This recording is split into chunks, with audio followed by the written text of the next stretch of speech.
ETF index mutual funds నేర్చుకుని stock మార్కెట్లో రాణించాలనుకుంటున్నారా? వెంటనే ఈ నెంబర్కి కాల్ చేయండి. రమ్మగారు చందమామ కథ చెప్తారా? చెప్తాను జయ. 1950స్లోది. పూర్వమట కౌశాంబి నగరానికి ఒక రాజుగారు ఉండేవారు. ఆయనకి కళ్ళు కాళ్ళు లేవు. కళ్ళు పాడైపోయినాయి, కాళ్ళు పడిపోయినాయి. అయ్యో, ఏదో జబ్బు చేసి ఆయనకి ఎన్ని రకాల వైద్యాలు చేయించినా అవి ఏమీ ససిపడలే. ఆయన హతాశుడుగా ఉండేవాడు. ఇంతే నా జీవితం, ఎవరైనా మోసుకెళ్ళాలి ఆయన్ని, ఎదురుగుండా ఉన్నది ఎవరో ఎవరైనా చెప్పాలి. అన్నం తినేటప్పుడు ఇది కూర, ఇది పప్పు పరిచయం చేయాల్సిన స్థితి అయింది. కళ్ళు కనపడేవి కాదు, కాళ్ళు కదిలేవి కాదు. చాలా దీనంగా దిగులుగా ఎలా నా జీవితం అన్నట్టుగానే ఉండేవాళ్ళు. ఆ కాలంలో ఏంటంటే ఇది లేదు కాబట్టి వేరే వాళ్ళకి రాజ్యం ఇద్దాం ఆ ఊహ లేదు. ఆయన ఒకడే కొడుకు వాళ్ళ తండ్రికి, దాంతో ఆయనే తప్పక రాజు అయ్యాడు. మరి అలా ఉన్నా కూడా మనిషి మంచివాడు, తెలివైనవాడు, ఏవో చాలా ఉన్నాయి. ప్రియంవదుడు ఆయన పేరు, చక్కగా మాట్లాడేవాడు. అయితే ఇక అలా దిగులుగా ఉంటూ ఉండేవాడు. ఈ కాలం ఎట్లా గడుస్తుందో, ఈ రాజ్యం ఏమైపోతుందో, దిగులు బెగ్గ అవన్నీ ఉంటాయిగా. అయితే ఆ రోజుల్లో చెప్పుకునేవాళ్ళు కోట బురుజు మీద ఒక రావి చెట్టు మొలిచిందని, ఆ రావి చెట్టు కదులుతుంటే మనిషి మాట్లాడినట్టు ఉంటుందని. ఆ బురుజు పక్కగా అది మొలిచి పైకెక్కిందనమాట. అప్పుడప్పుడు అది వెళ్ళే దారిలో వెళ్ళే మనుషుల్ని అది పలకరిస్తోందని చెప్పుకునేవాళ్ళు. మనిషి మాట్లాడినట్టే ఉంటుందని. అయితే ఈయనకి ఆ వింత ఏమిటో చూద్దామనిపించింది. అయితే మా మంత్రి గారికి ఏం చెప్పారంటే, ఈ ప్రియవ్రతుడు నన్ను ఆ రావి చెట్టు దగ్గర పడుకోబెట్టండి, నన్ను అక్కడ నేను విశ్రాంతి తీసుకునే స్థలంగా దాన్ని ఉంచితే ఏమిటో అది నేను కూడా తెలుసుకుంటాను అంటే. ఇప్పుడు ఈయనకి కళ్ళక్కర్ల, ఆయన దానికి కావాల్సింది ఏంటి, వినడానికి చెవే కదా. అంతేగా. సరేనండి, ఆయనకు ఒక ఆసనం, ఉన్నతాసనం, ఒక వాలి పడుకోవడానికి వీలుగా ఒకటి ఏర్పరిచారు. ఆయన కొంచెం ఆకులు కదిలినప్పుడల్లా ఏదో మనుషులు మాట్లాడినట్టు కూడా అనిపిస్తూ ఉండేది. అవునో కాదో తెలియలే, అందరూ ఉండగా తెలియలేదు. ఆయన అక్కడ పడుకోబెట్టి సేవకులంతా అవతలగలేవో తేవడానికి వెళ్ళినప్పుడు ఆయన చెవిలో ఒక మాట వినపడింది. ఏం చెప్పింది? నాయనా, నా పేరు అగ్నిశర్మ, నేను చాలా చదువుకున్నాను, కానీ చేయకూడని కొన్ని పొరపాట్ల వల్ల నేను ఈ రావి చెట్టుని ఆశ్రయించుకుని ఉండవలసి వచ్చింది. ఏవో పాపం వల్ల నాకు ప్రాణం లేని, రూపం లేని తనం వచ్చింది. ఎవరికైనా అత్యద్భుతమైన సహాయం చేస్తే నేను మళ్ళీ మామూలు మనిషి అయ్యేందుకు అవకాశం ఉంది. ఒక పిశాచ రూపంలో ఉన్నాడు ఆయన. నేను నీకు సహాయం చేస్తా, నీ కన్ను కాలు వచ్చేలాగా చేస్తా, నువ్వు నాకేమిస్తావు అని అడిగాడు. అడిగితే ఏదో చాలా రాజ్యం ఇచ్చేస్తాను, అర్ధరాజ్యం ఇస్తాను, అది ఇస్తాను, ఇది ఇస్తానని చెప్పాడు. నా కన్ను వచ్చేసి నా కాలు వచ్చేస్తే నేను చాలా సన్మానిస్తాను, సగం సంపద నీది ఈ రాజ్యంలో అని చెప్తే ఈ అగ్నిశర్మ అనే ఆ పిశాచ రూపుడు ఏమన్నాడంటే, నేను ఎక్కడికైనా వెళ్ళి నీకోసం ప్రయత్నం చేయాలంటే దానికి చాలా డబ్బు, శ్రమ. నువ్వు గనక ఈ చెట్టు తొర్రలో ధనాన్ని పెట్టించావంటే ఆ ధనం తీసుకుని నేను వెళ్తా, నా దగ్గర ఏం లేదు, చాలా ప్రయత్నం చేస్తే కానీ నీకు మామూలు జీవనం రాదు అంటే రాజు సంతోషించేశాడు. ఏదో విధంగా తన రూపం మారిపోతుంది, తనకు అవకాశం వస్తుంది. సంచులతోటి డబ్బులు తెప్పించి ఆ రావి చెట్టు తొర్రలో పెట్టిస్తే రెండో రోజుకి ఇక ఈ చెట్టు మాట్లాడడం మానేసింది. అంటే ఏమిటి, అగ్నిశర్మ వెళ్ళాడనమాట. ఆ అగ్నిశర్మ ఆ చెట్టు తాలూకు ఆత్మని బతిమలాడుకొని రూపాన్ని సంపాదించుకొని ఆ డబ్బులు పట్టుకుని ప్రయాణమై బయలుదేరి వెళ్ళిపోయాడు. మానవ రూపంలో సహాయం చెయ్యాలి, ఇది లెక్క. ఓకే, సరే, ఈయన బయలుదేరి ఇక అలా నడుస్తూ వెళ్తున్నాడు. ఏమిటంటే ఈయనకి ఎట్లా ఇతను మామూలు అవుతాడో ఎవరికీ తెలియదు. ఏదో ఒక అపురూపమైన వ్యవహారం, ఏదైనా అపూర్వమైంది జరిగితేనే కానీ ఇది అవ్వదు. అది కావాలంటే అవతలవాడు నీ సహాయం నాకు కావాలని ఒప్పుకొని ఒడంబడి ఖర్చులు ఇస్తేనే ఇది కుదురుతుంది. ఒడంబడ్డాడు, ఒప్పుకున్నాడు, ఖర్చులకి డబ్బిచ్చాడు. ఈ అగ్నిశర్మ రోడ్ల మీదకి బయలుదేరాడు. ఇతను వెళ్ళగా ఏమైంది, ఒక చోట ఒక ఊరి మొగదల్లో పెద్ద శ్మశానం కనపడుతుంది. అక్కడ పెద్ద ఒక చితి పేర్చబడి ఉంది, దాని మీద ఒక డెడ్ బాడీ ఉంది. ఒక అమ్మాయిని పసుపు బొట్టు పెట్టి అలంకారం చేసి పువ్వులు పెడుతున్నారు. చక్కటి కుందన బొమ్మలు ఏముంది, ఒక 20-25 ఏళ్ళ అమ్మాయి. ఈయన అక్కడికి వెళ్ళి ఈయన కొంచెం బ్రాహ్మణ వేషధారిగా ఉన్నాడు, ఏం జరుగుతోంది ఇక్కడ అని అడిగితే, మరి మా కులం కుర్రవాడు ఒకడు మరణించాడు, ఇంత ఇంత బుడ్డ పిల్లలు ఉన్నారు వాళ్ళకి, ఆ పిల్లలు కూడా ఉన్నారు శ్మశానంలో. ఈ అమ్మాయి ఇతని భార్య, మా ఆచారం ప్రకారం సతీసాగమనం చేస్తున్నాం. అమ్మాయిని అలంకారం చేస్తున్నాం, పిల్లలు ఏడుస్తున్నారు, తల్లి నిర్వికారంగా కూర్చున్నది. అక్కడి నుంచి ఈయన గట్టిగా కేకలేసాడు. ఇప్పుడు వాడి కాలం తీరి చనిపోయాడు ఒకడు. చనిపోతే వాడికి పుట్టిన సంతానాన్ని పెంచుకుంటూ అతను చేయవలసిన బాధ్యతల్లో అతను నెరవేర్చవలసిన బాధ్యతల్ని కొన్నిటిని నెరవేర్చాలి. కాలం తీరినప్పుడు స్త్రీ కూడా పోతుంది. ఈ బలవంతంగా మీరు చంపటం ఏమిటి? ఆ అమ్మాయి సిద్ధంగా ఉందంటే పిల్లలు ఉన్నారు మరి వెనకాల. తనంతట తను స్వచ్ఛందంగా మరణించడం వేరు, చుట్టాలే పక్కాలే నిలబడి దాన్ని అలంకారం చేసి దాన్ని ఎత్తి చితి మీద పెట్టడం వేరు. ఇది పనికిరాదు. సహగమనాన్ని నేను ఒప్పుకోను. ఈ అమ్మాయి పోతే, తండ్రి పోయి, తల్లి పోతే ఈ పిల్లల పెంపకం ఎట్లా? అది ఈ పిల్లల్ని కూడా తోసేద్దామా దాని మీదకి? కాదు, వాళ్ళు భారత పౌరులు. మరి అమ్మాయి పిల్లల తల్లి, అతని ఆస్తిని చూసుకున్న పిల్లల్ని పెంచుకుంటుంది. మగవాడైతే స్త్రీ చనిపోగానే ఇంకో పెళ్లి చేసుకుంటున్నాడు కదా, స్త్రీలకు పెళ్లి చేసుకునే అవకాశం లేదు, పిల్లల్ని పెంచే అవకాశమైనా ఇవ్వాలిగా. ఈయన చెప్పిన మాటలకి కన్విన్స్ అయిపోయారు వాళ్ళు. కన్విన్స్ అయ్యి, అమ్మాయి నీ ప్రాణాలు రక్షించడానికి వచ్చాడు ఈ అగ్నిశర్మ గారు, ఎక్కడి నుంచి వచ్చాడు? దేవుడు పంపించినట్టు, అగ్నిదేవుడే స్వయంగా ఇట్లా వచ్చాడు, నిన్ను కాల్చడం ఇష్టం లేకని ఆ తల్లి పిల్లలతో దండాలు పెట్టించి ఆ చితి మీద ఉన్నది ఆ శరీరాన్ని పంపించేశారు. మామూలుగా అగ్నికార్యం చేసేసి తల్లిని పిల్లల్ని చేర్చేశారు. తను చూడు ఎట్లాంటి పని చేశాడు, మేలు చేశాడు. మరి ఒక కుటుంబానికి ఎంత మేలు చేశాడు. అక్కడి నుంచి నడిచి వెళ్ళటం మొదలుపెట్టాడు. వెళ్తే ఒక ఊరు చేరాడు. ఊరు చేరితే ఆ ఊళ్ళో వాళ్ళంతా ఎంతో గందరగోళంగా ఉన్నారు. ఒక భీతావహమైన వాతావరణం ఒకటి కనపడుతుంటే కొంతమంది ఏమో కాపలా కోసం కత్తులు కటార్లు పుచ్చుకొని వెళ్తున్నారు. ఇలా చీకటి పడేసరికి ఎవరికి వాళ్ళు ఇళ్లలో సర్దేసుకుంటున్నారు. ఈ అతిథికి అభ్యాగతులకి భోజనం పెట్టే కాలం. ఈయనకు అన్నం పెట్టడానికి ఎవరు సిద్ధంగా లేరు. ఈయన గ్రామాధికారిని కొంచెం పెద్దవాళ్ళని పట్టిన, ఆయన ఏం జరుగుతోంది ఈ ఊళ్ళో ఏమిటంటే, ఏదో విచిత్రమైన మృగం అండి, ఆ మృగం ఊరి మీద పడి తినేస్తోంది, ఎంత కాపలాలు కాసినా మేము చావు లాపలేకపోతున్నాం, దానికి ఎదురుపడ్డాడంటే చచ్చిపోవటమే, అది ఒక వింత మృగం, దానికి నోట్లోంచి నిప్పులు వస్తున్నాయి, నెత్తి మీద కొమ్ములు ఉన్నాయి, భయంకరంగా ఉంది, మేము ఎప్పుడూ అలాంటి మృగం చూడాలి, అది ఎక్కడి నుంచి వచ్చిందో మాకు తెలీదు, ఈ చుట్టుపక్కల కొన్ని ఊళ్ళన్నిటి పాడు చేసింది, ఇప్పుడు మా ఊర్లో ఉంది, అది మనుషుల్ని తినేస్తోంది, రోజు వచ్చేస్తోంది ఊళ్ళోకి, దాని నుంచి ఎలా పారిపోవాలో తెలియక, ఏం చేయాలో తెలియక, ఇప్పుడు మనుషుల్ని అంటే లోపల పెట్టుకుంటాం, ఆవులు, గొడ్లు, గేదెలు, ఎడ్లు, మరి మేకలు, బాతులు, కోళ్ళు, రోడ్డు మీద పిల్లులు, కుక్కలు, ఏం చేయాలి వీటన్నిటిని?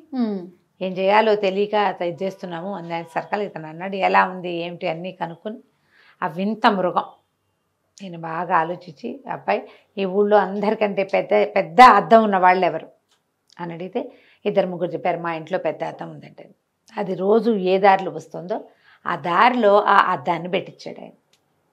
పెట్టించి అద్దం మీద చాలా వెలుగుపడేలాగా కాగడాలు పెట్టించాడు. చుట్టుపక్కల ఇళ్లలో జనం అంతా చూస్తూనే ఉన్నారు.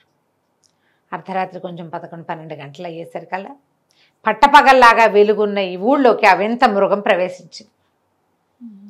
ప్రవేశించేసరికి అది పరిగెత్తుకుంటూ లోపలికి వచ్చింది. ఈ లైట్ల దీపాల వెలుగులో ఆ అద్దంలో తన ప్రతిబింబాన్నే చూసింది. అది చూసి అది ఇంకో మృగం ఇప్పుడు మనుషుల్ని చూసి మీద పడిపోతుంది. తనలాంటిదో ఇంకోటి ఆ మృగం తనలాంటిదో, వాటికి అద్దాలు తెలియవు కదా జంతువులకి.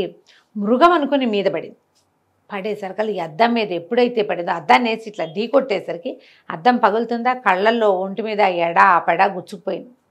అది పిచ్చి పిచ్చిగా కేకలు పెడుతూ తన్నుకుంటుంటే వీళ్ళు ఏం చేశారు, అన్ని పక్కల నుంచి అందరూ అటాక్ చేసేసారు. చావచిత కొట్టి అంటించేశారు, నూనె పోసేసి. ఇక భగ్గుమని మండిపోయింది. దాని ఒంటి మీద జూలుంది, అవి అంటుకుంటాయి కదా. మర్నాటి తెల్లవారేసరికల్లా అగ్నిహోత్ర ప్రీతి అయిపోయింది. అది ఊరంతా కమురు కంపు, కానీ ఇక మళ్ళీ ఇంకోటి రాదు. జనం అంతా సంతోషించారు. ఎక్కడి నుంచి వచ్చావు నాయన, ఇంత ఐడియా ఎలా వచ్చింది నీకు అంటే అతను చెప్పాడు, ఎన్నో కాలాలుగా నేను ఒక చెట్టును ఆశ్రయించుకుని ఉన్నాను, నా చుట్టూతా జరిగేవన్నీ నేను చూస్తూనే ఉన్నా నా ప్రమేయం లేకుండా అని. ఎక్కడికి వెళ్తున్నావు, ఏం చేస్తున్నావు అని వాళ్ళు అడిగేసరికి ఇట్లా మా రాజుగారికి అనారోగ్యం ఉంది, కళ్ళు కనపడవు, కాళ్ళు లేవు ఆయనకి.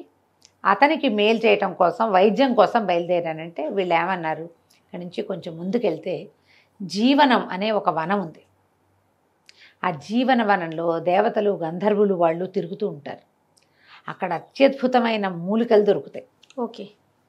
ఏదైనా నీకు సహాయం లభించవచ్చు, ఫలానా మూలిక అని మేము కూడా చెప్పలేము, మాకు తెలీదు. కానీ ఆ జీవన వనం మాత్రం మామూలుది కాదు. అక్కడ అసలు మనుషులు తిరగరు, దేవతలే ఉంటారు. నువ్వు చాలా తెలివిగలవాడివి, ఏదైనా ప్రయత్నం చేసుకో అని చెప్పి అతన్ని పంపించారు. ఇతను అటువైపు వెళ్ళటం మొదలుపెట్టాడు.